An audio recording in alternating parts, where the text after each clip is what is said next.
అందరికీ నమస్కారం. మనం వాడే ఫోన్లు, మనం వాడే ల్యాప్టాప్లు పొద్దున లేస్తే కొన్ని లక్షల మంది, కోట్ల మంది, బిలియన్ల మంది ఫ్యూచర్లో జరగబోయేటువంటి వాటర్ స్కేర్సిటీ అంటే మనకి నీళ్లు దొరకకపోయే పెద్ద అనర్థానికి కారణం కాబోతున్నారు.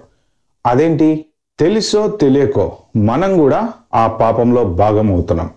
ఫోన్ వాడేటువంటి ప్రతి వాళ్ళు, ల్యాప్టాప్ వాడేటువంటి ప్రతి వాళ్ళు టక్కన ఒక ఫోటో తీసి ఇన్స్టాగ్రామ్లో పెట్టి ఎంజాయ్ చేసేటువంటి ప్రతి వాళ్ళు కూడా ఈ వాటర్ స్కేర్సిటీ పాపాన్ని పంచుకుంటున్నారు. జనరల్గా మనం పొద్దున్న లేస్తే తీసేటువంటి ఫోటోలు కానీ ఇన్స్టాగ్రామ్లో పెట్టిన, ఫేస్బుక్లో పెట్టిన, ల్యాప్టాప్లో వాడిన మన bank details, credit card details, మనకి సంబంధించినటువంటి ప్రతి డీటెయిల్స్ సోషల్ మీడియాలో ఏదైతే మనం పోస్ట్ చేస్తామో అవన్నీ మీ ఫోన్లో కానీ మీ ల్యాప్టాప్లో కానీ స్టోర్ అవ్వవు.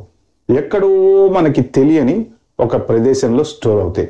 అది అమెరికాలో అవ్వచ్చు, యూకేలో అవ్వచ్చు, ఇండియాలో అవ్వచ్చు, బెంగళూరులో అవ్వచ్చు, లేకపోతే వియత్నాంలో అవ్వచ్చు, ఎక్కడైనా అవ్వచ్చు.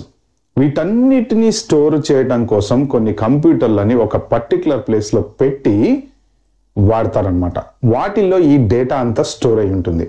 మీరు ఒక్కసారి ఆలోచించండి, ఫోన్ను మనం గట్టిగా ఒక అరగంట వీడియో కనుక రికార్డ్ చేస్తే ఒక్కసారి దాన్ని టచ్ చేస్తే అది చాలా హీట్ ప్రొడ్యూస్ చేస్తుంది. ఒక చిన్న ఫోనే అంత హీట్ ప్రొడ్యూస్ చేస్తే ఇన్ని వందల వేల బిలియన్ల డేటాని స్టోర్ చేసుకునేటువంటి కంప్యూటర్ సర్వర్లు ఎంత హీట్ ప్రొడ్యూస్ చేయాలి? సో ఆ హీట్ని కంట్రోల్ చేయటం కోసం ఈ వాటర్ని వాడతారనమాట.